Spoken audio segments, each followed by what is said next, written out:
करते हैं। आज हम कौन सी अपक्रिया पढ़ रहे हैं?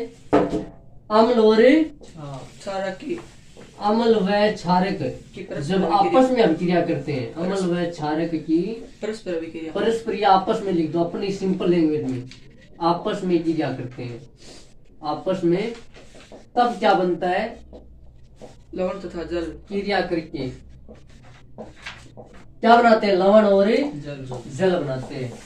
अम्ल और क्षार आपस में क्रिया करके क्या बनाते हैं? लवण और जल। हमने देखो धातु पढ़ा, धातु की जब अम्ल के साथ अपक्रिया करवाई तब क्या बना? धातु के अम्ल के साथ लवण तथा हाइड्रोजन गैस, लवण तथा हाइड्रोजन गैस। जब धातु कार्बोनेट और हाइड्रोजन कार्बोनेट के अम्ल के साथ अपक्रिया करवाई तो कार्बन डाइऑक्साइड, लवण तो बना था उसी में, लवण भी बना था, कार्बन डाइऑक्साइड और साथ में जल। तो जब अम्ल और क्षार आपस में अपक्रिया करते हैं ना तब बनता है लवण और जल। और धातु यदि क्षारक के साथ में अपक्रिया करेगी तब भी लवण और H2 गैस बने। देखो बताई थी पहले दिन, बताई थी ना। अरे यदि धातु अम्ल के साथ अपक्रिया करेगी ना तब भी बनाएगी लवण और हाइड्रोजन गैस, और यदि क्षारक के साथ अपक्रिया करेगी तब भी क्या बनाएगी? लवण और हाइड्रोजन गैस। वो देख लेंगे। पहले अम्ल व क्षार की अपक्रिया देखो, कोई भी अम्ल लो, बोलो कौन सा? क्षार है क्या? प्लस इसकी अपक्रिया करवाएंगे अम्ल के साथ, हाइड्रोक्लोरिक अम्ल। ये अपक्रिया दे रही है अपनी किताब में। तो देखो NaCl सोडियम क्लोराइड लवण बन गया, NaCl सोडियम क्लोराइड, और साथ में क्या निकल जाएगा? H2O। देखो ये क्षारक है क्या? सोडियम हाइड्रोक्साइड इसका नाम है। क्या नाम है? Sodium hydroxide.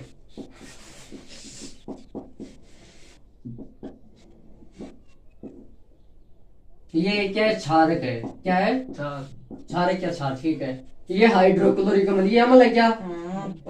हाइड्रोक्लोरिक अम्ल, ये एक अम्ल है। जब अम्ल और क्षारक आपस में अपक्रिया करते हैं तब क्या बनता है? लवण और जल। ये हमने पढ़ाया है क्या? जब अम्ल व क्षारक आपस में अपक्रिया करते हैं तो लवण तथा जल बनाते हैं। इस अपक्रिया को उदासीनीकरण अपक्रिया कहते हैं। उदासीनीकरण अपक्रिया। तो उदासीनीकरण अपक्रिया किसे कहते हैं? जब अम्ल व क्षारक आपस में अपक्रिया करते हैं तो लवण तथा जल का निर्माण करते हैं। इस अपक्रिया को उदासीनीकरण अपक्रिया कहते हैं। और इसका उदाहरण ये रहा। चलो ठीक है ना। ये कौन सी अपक्रिया? उदासीनीकरण अपक्रिया। जब अम्ल व क्षार आपस में अपक्रिया करते हैं तो उदासीनीकरण अपक्रिया कहलाती है। इसका ये उदाहरण हो गया। ठीक, क्या? हाँ, उदासीनीकरण अपक्रिया का एक और उदाहरण समझोगे? एक और उदाहरण देखोगे तो जिंक ले लो, MgOH। देखो MgOH2 का whole twice plus HCl।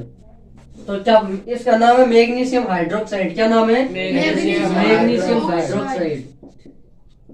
Magnesium hydroxide. ये भी एक क्षार है। क्या है? क्षार। और इसका pH मान होता है 10। कितना pH मान होता है? 10। इसका याद रखना है। इसका स्पेशल नाम भी है, इसको बोलते हैं milk of magnesia. Milk of magnesia. क्या बोलते हैं? Milk of magnesia. Milk of magnesia किसको बोलते हैं? मैग्नीशियम हाइड्रोक्साइड को। और इसका pH मान कितना होता है? 10। पूछ लेते हैं मिल्क ऑफ मैग्नीशिया का pH मान बताइए तो कितना होता है? 10। और ये मिल्क ऑफ मैग्नीशिया की क्षारक है क्या? अरे देखो pH मान क्षारक मतलब 7 से जिसके ऊपर होती है वो क्या होता है? क्षारक होता है। तो जब कई बार हम खाना खाते हैं ना, हमारे आमाशय में कौन सा अम्ल होता है? हाइड्रोक्लोरिक अम्ल। कौन सा अम्ल होता है? हाइड्रोक्लोरिक अम्ल। जो अम्लीय प्रवृत्ति का होता है। जब कई बार अपच की स्थिति होती है कि भोजन नहीं पच पाता है तो हाइड्रोक्लोरिक अम्ल ज्यादा स्रावित होता है। और ज्यादा स्रावित होता है तो क्या करने लग जाता है? जलन करने लग जाता है ना। अम्ल ज्यादा स्रावित जलन करता है जिससे हम एसिडिटी बोलते हैं। क्या बोलते हैं? एसिडिटी की भी एसिडिटी हो गई आज तो। और फिर हम क्योंकि अम्ल के प्रभाव को कौन निष्ठ करता है? क्षारक। तो उसके रूप में फिर हम क्या लेते हैं? एंटी एसिड बोलते हैं जिसको। एंटी एसिड में पाया जाता है। एंटी एसिड है ना। एंटी एसिड का मतलब क्या है? प्रति अम्ल। इसको हिंदी में क्या बोलते हैं? प्रति अम्ल। मतलब अम्ल का उल्टा। अम्ल का क्या? उल्टा। वो क्या हो जाएगा? क्षारक। अम्ल का उल्टा क्या हो जाएगा? क्षारक। यानी कि यदि हमारे HCl की मात्रा बढ़ी हुई है तो हम क्या लेंगे? कोई भी एंटी एसिड या फिर प्रति अम्ल, और उसका नाम क्या है? मिल्क ऑफ मैग्नीशिया, जिसका पीएच मान कितना होता है? 10 होता है। ये चीज पूछा हुआ है कि एक एंटी एसिड या फिर एक प्रति अम्ल का नाम बताइए। क्या हिंदी मीडियम के ना अपन, तो हमसे क्या पूछता है? एक प्रति अम्ल का नाम लिखिए, तो वो क्या हो जाएगा? Milk of magnesia. उसका सूत्र मिल्क ऑफ मैग्नीशिया का रासायनिक सूत्र लिखिए, MgOH का होले अम्ल और सारा राइट। अमल और सारा कभी के लिए आप दूसरे प्रभाव समाप्त करें आप हाँ, अम्ल और क्षारक आपस में एक दूसरे का प्रभाव समाप्त कर देते हैं। जरा इनो कौन खाए करे या एक रहे इनों में क्या होता है? क्षारक ज्यादा होता है, मतलब क्षारक का की वीर्य मात्रा ज्यादा। होती है। हाँ, तो जब एंटी एसिडिटी होती है, तो एसिडिटी क्यों होती है? क्योंकि अपच की स्थिति में हाइड्रोक्लोरिक हाइड्रोक्लोरिक ज्यादा स्रावित होता है, जिसके और ज्यादा जलन स्रावित होता है तो महसूस फिर हमारे पेट में जलन होने लग जाती है, जलन- जिसकी वजह से हम उस जलन को कम करने के लिए एंटी एसिड या प्रतिअम्ल लेते हैं, जिसका नाम क्या है? Milk of magnesia. साधारण भाषा में हम इसको इनो करते रहते हैं। किताब में तो ये है, वो उसमें चाहे दूसरा क्षारक मिला हुआ आ जाएगा। अपनी किताब में तो क्या दिया हुआ है? ये दिया हुआ मिल्क ऑफ मैग्नीशिया। अब देखो ये क्या क्षारक है और ये क्या है? अम्ल, हाइड्रोक्लोरिक अम्ल। तो ये जब आपस में हमने बोला था ना, क्षार और अम्ल आपस में क्रिया करके क्या बनाते हैं? लवण और जल। तो MgCl2 और प्लस साथ में क्या बन जाएगा? H2O। अब क्रिया संतुलित है क्या? देखो ऊपर वाली भी संतुलित नहीं की, इधर सोडियम एक उधर भी एक, संतुलित है तो ऑक्सीजन इधर एक उधर भी एक, हाइड्रोजन इधर एक उधर दो इधर एक, और ये ना देखो हाँ। एक चीरा दो है ना, उधर भी दो, क्लोरीन इधर एक उधर भी एक। अब चीरा संतुलित है क्या? संतुलित है। ठीक है, नीचे वाली देखो मैग्नीशियम इधर एक उधर ए ऑक्सीजन इधर कितना बोलो? ए एक ही है, नीचे दो लगा हुआ है, तो ये क्या है? दो। उधर भी दो उधर भी कितने? दो नहीं है, एक ये कितना है? एक। दो क्या है? हाइड्रोजन है। ठीक है, हाइड्रोजन इधर कितना? दो। और एक ये रहा कितना? तीन। और इधर कितना है? दो। और क्लोरीन इधर एक और उधर भी दो उधर। अब आप एक बोलते थे कि उधर भी एक, फ्लो में ऐसे नहीं करना, ठीक है ना? इधर एक है उधर भी दो। पूरा चीरा उल्टी पुल्टी बड़ी है क्या? यस सर सही अब देखो एक चीज ध्यान रखें, जब आप गुणांक विधि में संतुलित करते हैं ना, तो जब विषम अंक आ जाते हैं, देखो देखिए इधर ऑक्सीजन के ना विषम अंक आ गया है। बताओ किधर है? इधर तो ऑक्सीजन हो रहे हैं 2, ठीक, और उधर ऑक्सीजन कितना हो रहा है? एक साइड विषम अंक आ गया है क्या?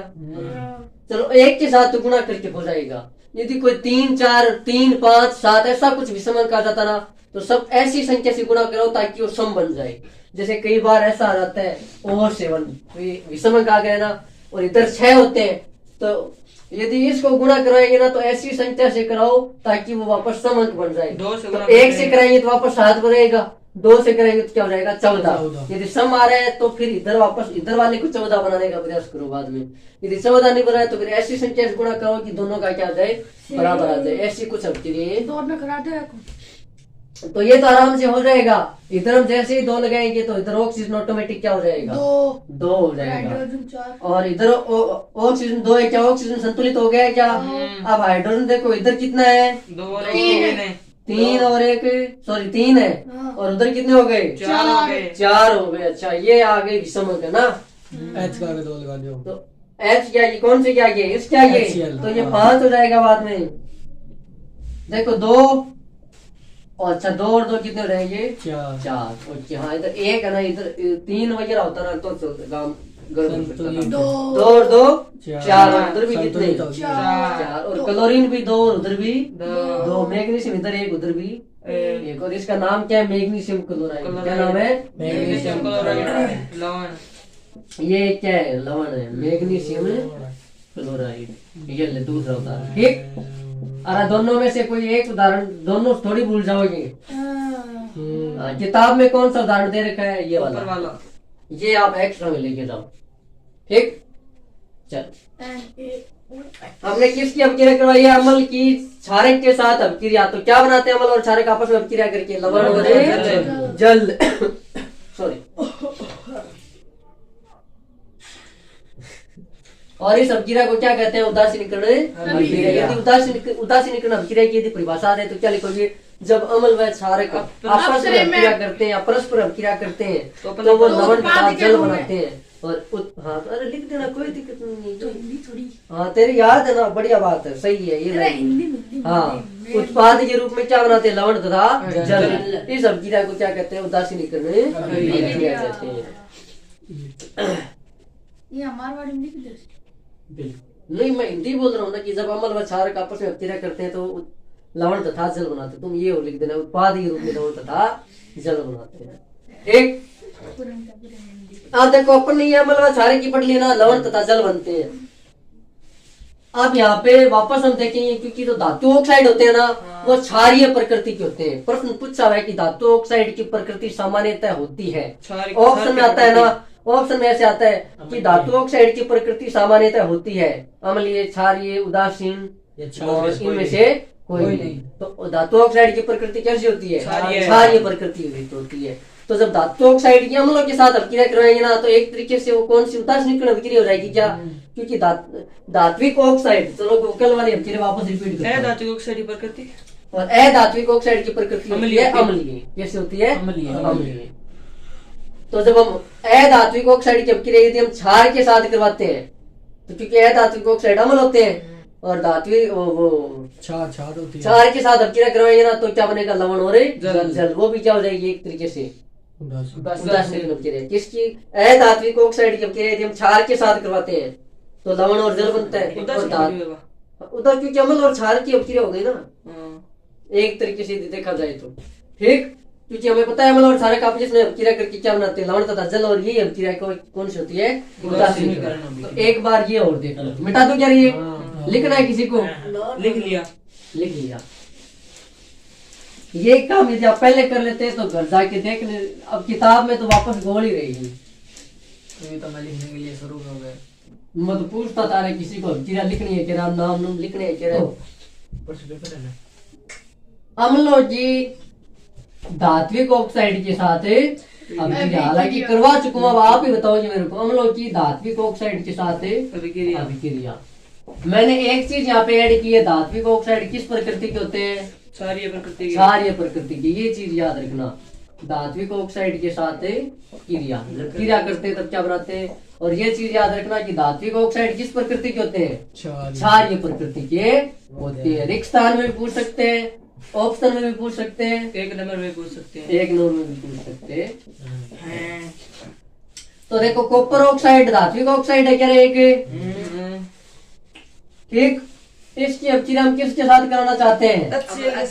अम्ल के साथ करवाना चाहते हैं, तो HCl ले लो। ठीक। तो क्या बन जाएगा? CuCl2 copper chloride. और साथ में क्या बन जाएगा?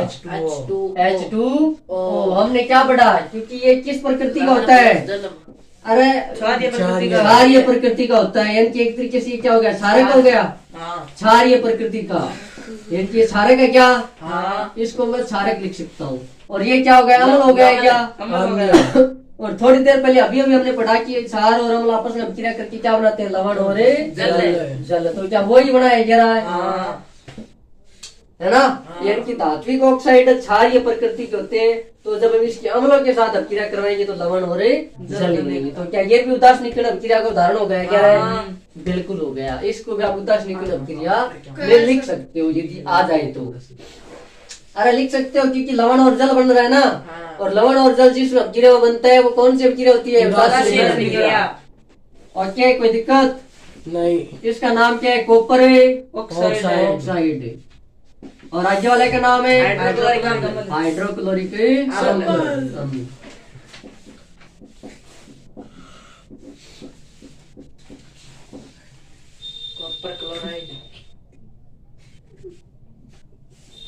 इस प्रश्न को ऐसे भी घुमा के देख सकते हैं क्या कि क्या, या ऐसे समझाइए कि धात्विक ऑक्साइड जब अम्लों के साथ अभिक्रिया करते हैं तो वह एक उदासीनीकरण अभिक्रिया होती है। तो उसमें आपका एक ही नाम, क्योंकि समझाना है ना, आप 3 नंबर में आ सकता है कि समझाइए, है ना, या व्याख्या कीजिए, है ना। इस तरीके से क्या धात्विक ऑक्साइड अम्लों के साथ अभिक्रिया करके उदासीनीकरण अभिक्रिया करेंगे, समझाइए।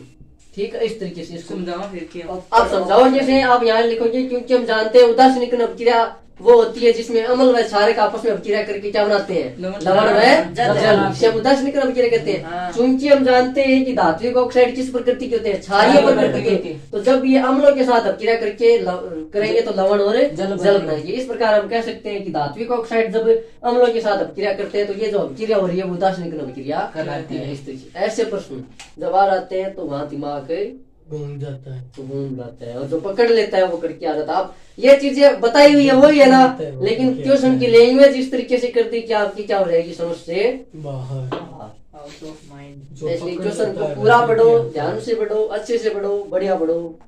जिंदाबाद, जय भारत। जय भारत है।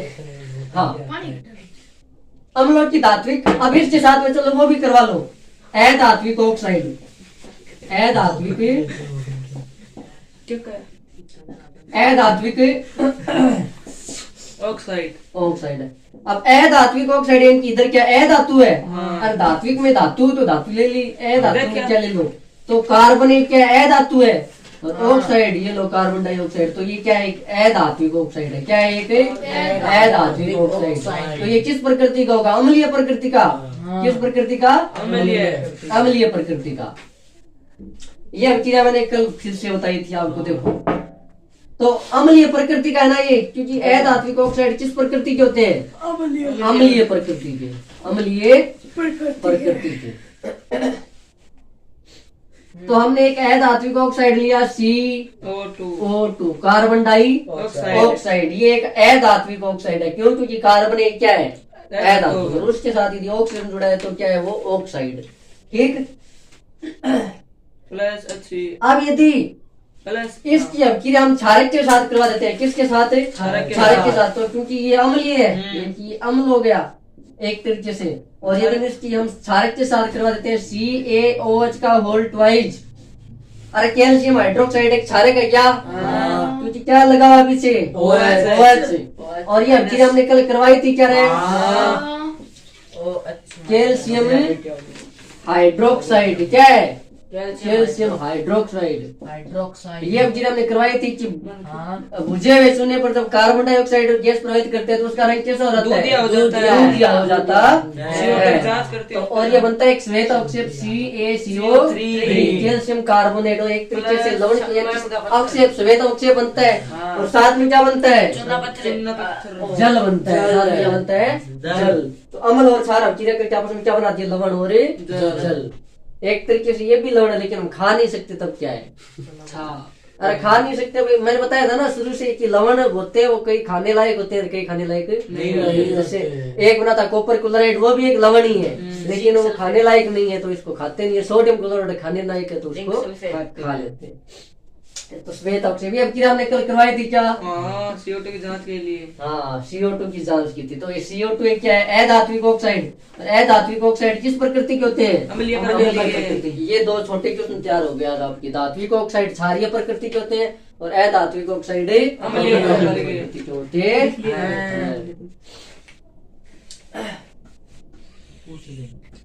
क्यों, पानी सही पानी तो पानी पियो, तीस ला रही है। पानी पिएगा, नीचे जाइए पिक्चर, नीचे जाइए पिक्चर नहीं पिएगा। हाँ, आइडिया से बताओ इन्हें। पीछे घर कहीं भी नवी गली में खट्टे जी अरे अभी क्लास पूरी हो जाएगी, या नीचे जाइए पूछ ले, बता देंगे, बता देंगे।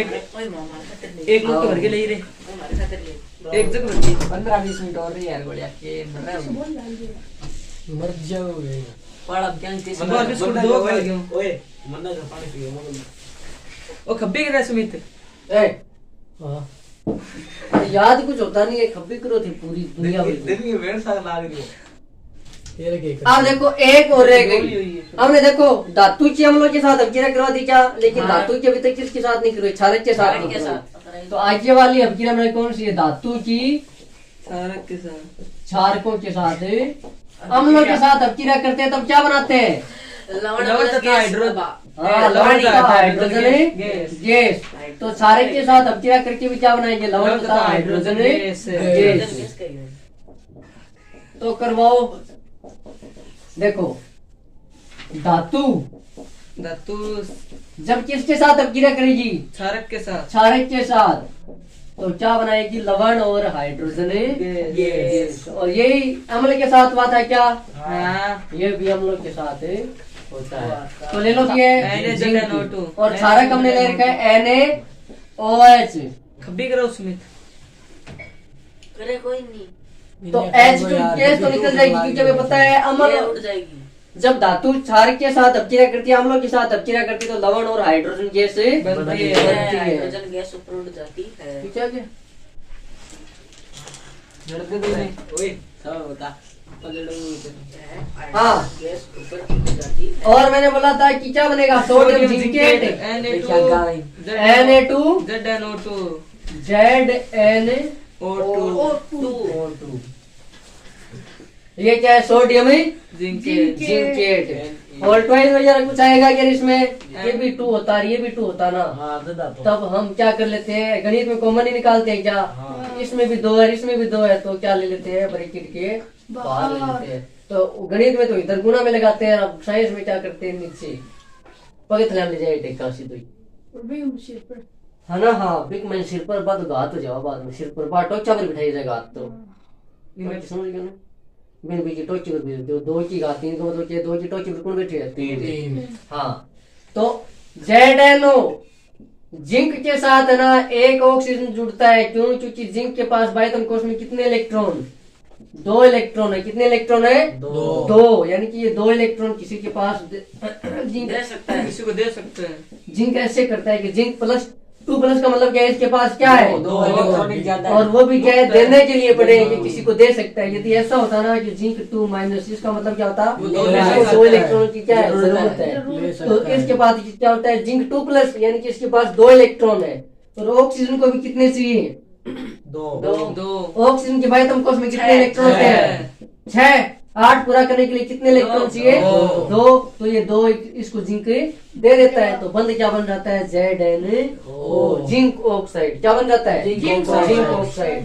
तो इधर हम ऐसा नहीं कर सकते Zn2O2 कर सकते हैं क्या कर सकते हैं। अरे जब एक के साथ यदि एक ऑक्सीजन जुड़ रहा है तो 2 के साथ 2 जुड़ जाएंगे ठीक है ना। तो इसको आप Zn एक है वो। O2 अच्छा गलत बता दिया क्या। Z 4 होगा Z का 4 होगा भाई इलेक्ट्रॉन। अरे नहीं सही है ZnO ही बनता है 2 ऑक्सीजन लगे पड़े ना यानी कि सोडियम देता है बाद में। अरे नहीं समझ में आया। यदि ZnO2 अकेला होता ना तो इसके पास अभी 2 इलेक्ट्रॉन की क्या रहती कमी रहती क्यों, क्योंकि जिंक तो केवल एक ऑक्सीजन के साथ ही जुड़ता है। एक ऑक्सीजन और बच गया ना। अरे एक ऑक्सीजन और बच गया उस एक ऑक्सीजन को कौन इलेक्ट्रॉन देगा सोडियम। लेकिन सोडियम के पास तो खुद के पास ही एक होता है इसलिए कितने सोडियम लगे हुए हैं 2। और इसका नाम क्या है सोडियम जिंकेट। Na2ZnO2। प्लस आप पता चल गया ना ये वोल्टवाइज क्यों नहीं लगाया। यदि वोल्टवाइज लगाते ना इसका मतलब हो जाता जिंक भी 2 है और ऑक्सीजन भी 2 है तो फिर सोडियम की कोई जरूरत ही नहीं पड़ती। सोडियम यदि इधर नहीं आता है कभी जरूरत नहीं पड़ती सोडियम ने लटका रहे की कमी है तो इतना लेना जरूरी है कि सोडियम ने है। यदि इधर लिया तो सोडियम तो आएगा ना लवण के रूप में क्योंकि गैस तो एक ही बाहर निकलेगी H2 तो H निकल जाएगा बाकी तो सब है गुतलिया गुतलिया हो बड़ा रसी। तो आप सिर्फ मन तो बनाना पड़ेगा ना देखो हटा आप घणो एक लियो सोडियम ने ऑक्सीजन भी घणो एक है ठीक है जिंक भी हटा घणो एक है। लेकिन हाइड्रोजन के गैस बनने से 2 चाहिए कितना चाहिए 2 चाहिए जड़ा फिर हटापन के करना पड़े 2 करना पड़े। अरे आप किरण पहले संतुलित कर दिया अगर पहले नहीं करता तो ही देख लो। अब और जिसी इन्ना 2 लिया तो फिर इन्ना भी सोडियम कितना लेना पड़ेगा 2 लेना पड़ेगा। सोडियम 2 फिर आज हिम्मत बनाने खातिर के करना पड़ेगा ऑक्सीजन में 20 साल ये खातिर को नाम और क्या पड़ेगा Na2ZnO2 सोडियम बिन्ने भी लगा दो जिंक। और ये क्रिया किसकी है जब धातु की अभी तो के साथ मैं तो समझाने के लिए लगाया था। धातु की क्षारक के साथ अभिक्रिया। उदासीन ये एक संतुलित है क्या उदासीन अभिक्रिया देख लो ये 2 तो हमने अभी लगाया बताओ देखिए जिंक इधर एक है उधर भी एक है सोडियम उधर 2 है इधर ही एक है। तो इसको संतुलित करने के लिए क्या लगा देंगे 2 लगा देंगे। ऑक्सीजन इधर अब 2 हो गया उधर 2 है H इधर पहले 2 था इधर अब इधर क्या हो गया 2 दोनों संतुलित हो अब गए। क्या हो गया ये सोडियम जिंक सोडियम जिंक किसकी अभिक्रिया है जब धातु धातु क्षारक के साथ अभिक्रिया अभिक्रिया करते करते हैं, लवण तैयार हैं करते तब हैं। लवण और H2 गैस और यदि धातु अम्ल के साथ अभिक्रिया करती है तब भी क्या बनाती है लवण और H2 गैस। एक बार अम्ल की भी देख लो, जिंक प्लस H2SO4। और अम्ल की तो बहुत सारी है, सोडियम के साथ करवा दो हाइड्रोक्लोरिक अम्ल की, हाँ ठीक। देखो दोनों अभिक्रिया देखो, ये किसके साथ है, ये भी क्या बोलो अम्ल है क्या, हाँ जिसको सल्फ्यूरिक अम्ल बोलते हैं क्या, हाँ। और ये भी अम्ल है, इसको हाइड्रोक्लोरिक अम्ल बोलते हैं। तो ये जब अभिक्रिया करेंगे तो देखो H2 गैस तो निकलेगी निकलेगी, ZnSO4 अम्ल और धातु और अम्ल आपस में क्रिया करके क्या बनाते हैं, लवण और H2 गैस। अब बताओ H2 बाहर निकल गया, पीछे क्या बचा, जिंक सल्फेट। यहाँ से तो ये जिंक है और इधर क्या बचा, sulphate. SO4 sulphate, zinc sulphate. Sulphate. यहाँ से देखो जिंक 2 देता है, मैंने अभी भी बताया। और सल्फोनियम आयन को भी कितने इलेक्ट्रॉन चाहिए होते हैं, 2 है ना, इसलिए ये बंद बन गया जिंक सल्फेट, जिंक सल्फेट जो कि क्या है, एक लवण है, क्या है, लवण है। और जब ये इसके साथ करेगा तो बन जाएगा NaCl, प्लस और साथ में क्या निकल जाएगी, H2 H2 यानी कि हाइड्रोजन गैस। धातु मैग्नीशियम धातु है ना, हाँ मैग्नीशियम भी धातु है, संतुलित कौन मैग्नीशियम, एल्यूमिनियम, कॉपर, ये सब धातुएं हैं। संतुलित गोल्ड और ऑक्सीजन हो गई, नाइट्रोजन, ये सब है धातु, Hg, कार्बन, हाँ ये सब है। संतुलित कौन है Hg भी धातु है ना, हाँ? Hg सिल्वर, हाँ सिल्वर धातु है, सिल्वर गोल्ड ये सब धातु है। पारा जिसको मरकरी बोलते हैं ना, मरकरी। मरकरी ये भी धातु है। ताप पर पिघल जाती हाँ, जो कमरे के ताप पर या हथेली में लेकर, उस धातु का नाम बताइए जो हमारी हथेली पर ही पिघल जाती है, मरकरी मरकरी, पारद जिसको बोलते हैं, पारद। कुमरिक तापमान पे पारा है कमरे के तीसरा पाठ हासी है वो हाँ बिल्कुल है ना। तो ये क्या अभिक्रिया संतुलित नहीं है ना, नहीं है, इधर हाइड्रोजन 2 है, इधर एक है। इधर 1 है, तो 2 लगाना पड़ेगा। तो अठारह अब देखो इधर हाइड्रोजन तो संतुलित हो गया, लेकिन क्लोरीन की हिल गई क्या, हाँ, 2 हो गई। पहले अकेला था, लेकिन अब कितने, इधर कितने हो गए, 2 हो गए। अभिकारकों में क्लोरीन 2 हो गए, उत्पादों में कितना है, एक। 1। तो क्लोरीन को संतुलित करने के लिए यहाँ फिर से 2 लगाएंगे। सोडियम की- अब सोडियम की हिल गई, सोडियम इधर पहले 1 पड़े थे, लेकिन जैसे ही यहाँ 2 लगाया तो अब इधर भी क्या लगाएंगे, वो भी संतुलित। तो ये क्या हो गई, धातु की क्षारकों के साथ अभिक्रिया, धातु की अम्ल के साथ अभिक्रिया। तो यहाँ अपना जो पोर्शन है धातुओं का क्षार के साथ, अम्ल के साथ, हाइड्रोजन कार्बोनेट, कार्बोनेट जो भी है वो क्या होता है, समाप्त हो समाप्त। जाता है। तो आज के लिए इतना ही, मिलते हैं अगले वीडियो में, तब तक के लिए जय हिंद, जय भारत।